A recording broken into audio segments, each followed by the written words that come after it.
Deuxième chose, avant de commencer notre thème d'aujourd'hui, bien aimé, nous sommes arrivés à un moment qu'on doit soutenir nos enfants dans la prière. Ils ont déjà commencé l'année et bientôt ils vont commencer leur examen. Alors la responsabilité reste toujours à partager. Alors nous devons les soutenir dans la prière. On doit intercéder à leur faveur. Je ne sais pas comment tu te prépares pour ton enfant spécialement. Je ne sais pas comment tu te prépares pour celui qui donne la réussite en toutes choses, c'est le Seigneur Jésus-Christ. Alléluia. Celui qui soutient quelqu'un dans toutes choses et qui donne le résultat idéal, c'est notre Seigneur Jésus-Christ. Alors si tu as quelque chose à faire pour aider ton enfant, c'est de les soutenir dans la prière. Et écoute, je ne sais pas si vous êtes élève ou pas, tout ce que tu veux que le Seigneur te fasse, ça dépend comment tu as commencé l'année. La réussite que tu cherches en ce moment-là, ça dépend comment tu as commencé l'année. Ça dépend de la décision que tu avais prise au milieu de l'année. Si tu veux la réussite, ça dépend comment tu as commencé l'année. Deuxième chose, ça dépend de la décision que tu as prise au milieu de l'année. Et pour terminer, ça dépend comment tu te prépares pour l'examen dans quelques jours.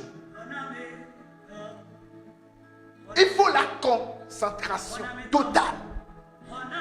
S'il le faut, éteins ton portable. Déconnecte-toi des réseaux sociaux. L'examen se prépare dès le début de l'année. N'attends pas 4 jours, 5 jours pour dire comment je vais faire telle chose que je vais faire pour pouvoir avoir la réussite. Non, tu es déjà en retard. Écoute, que personne ne te trompe. Viens, je vais préparer ton bic. Viens, je vais te préparer ceci. Tu auras la réussite, telle chose. Non, la réussite se trouve dans le nom de notre Seigneur Jésus-Christ. Confie-toi en lui. Si tu as bien préparé l'examen dès le commencement de l'année, sache que tu vas réussir si c'est le Seigneur qui est dedans. C'est vrai que dans certaines familles, c'est compliqué. Les esprits luttent contre la réussite. Ils se soulèvent contre la réussite. Tu vois, peut-être certaines familles, on les a limitées. C'est possible. Et ça se passe aujourd'hui. Écoute, tous ces blocages pour être débloqués, si tu le veux, tu peux les débloquer si tu le veux. Tu dois prendre une décision. Tu dois te réveiller dans ton sommeil. Tu dois remarquer que dans ma famille, il y a une limitation. Il y a quelque chose qui se passe. Les gens sont bloqués au niveau du BPC. Peut-être c'est CPD, peut-être c'est au niveau du bac. Maintenant, toi, tu dois prendre la décision, Seigneur. Lève-toi et parle à ma faveur. Lève-toi et débloque la situation, Seigneur. C'est lui seul qui va le faire. Il est la seule personne qui peut débloquer la situation. Si vous êtes limité, écoute, que personne ne te trompe. Les esprits sont là.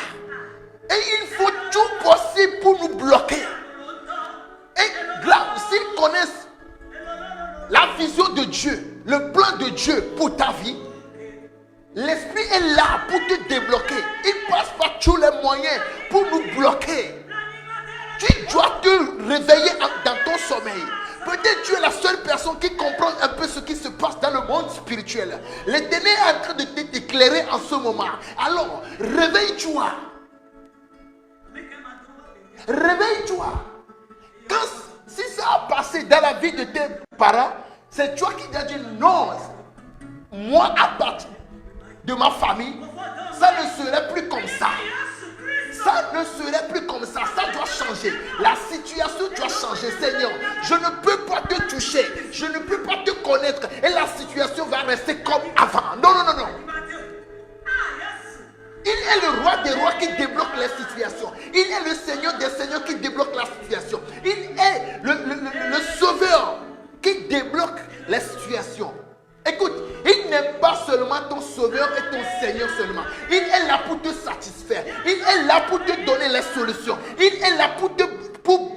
des choses à travers de toi.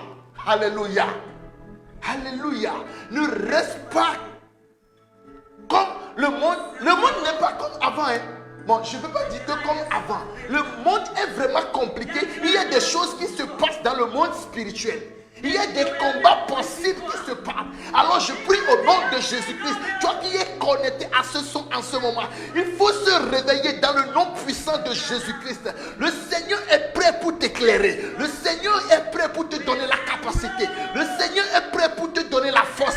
Le Seigneur est prêt pour te donner la puissance.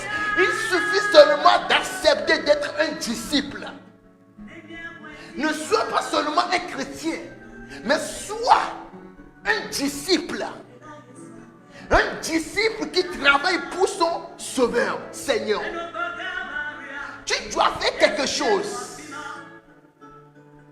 Hey, par ta réussite, les gens vont te demander quel Seigneur tu es en train d'adorer. Tu peux faire l'évangélisation par ta réussite. C'est pour cela, en priant, tu dois dire, Seigneur, change ma vie.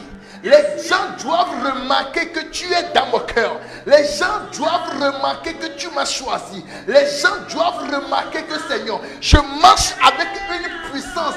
Pas n'importe quelle puissance, mais la puissance qui vient d'en haut. Alléluia. Pas ça doit provoquer. Ta réussite doit provoquer les gens à te demander, ah, ce que toi tu fais, ça réussit là. Ce que toi tu fais en ce moment et ça réussit là. Je l'ai essayé, ça n'a pas marché. C'est en ce moment que tu vas dire, ah, ça n'a pas marché pour toi. Moi j'ai touché un Seigneur qui s'appelle Jésus-Christ. J'ai touché quelqu'un qui a dit, venez à moi, vous tous qui êtes fatigués. Alléluia. Tu dois débloquer la situation. C'est toi qui vas le faire. Si tu ne le fais pas aujourd'hui, tes enfants vont souffrir. Alléluia. Si tu ne débloques pas la situation, ce qui s'est passé dans la vie de tes parents, de tes grands-parents, je ne sais pas comment je vais le dire. Si toi tu ne prends pas la décision aujourd'hui pour débloquer toutes ces choses-là, tes enfants, nos enfants vont encore souffrir. Non, tu dois dire non, ça suffit comme ça. Alléluia. Seigneur, merci. Merci Seigneur Jésus. Merci de ce que tu nous as donné la vie éternelle. Merci de ce que tu nous as donné une réussite. Tu n'es pas là seulement d'être un sauveur pour nous, mais tu es là pour nous satisfaire, pour nous guérir, pour nous donner la réussite. Nous prions dans le nom puissant de Jésus-Christ en ce moment. Touche nos domaines. Change nos vies au nom de Jésus-Christ. Alléluia.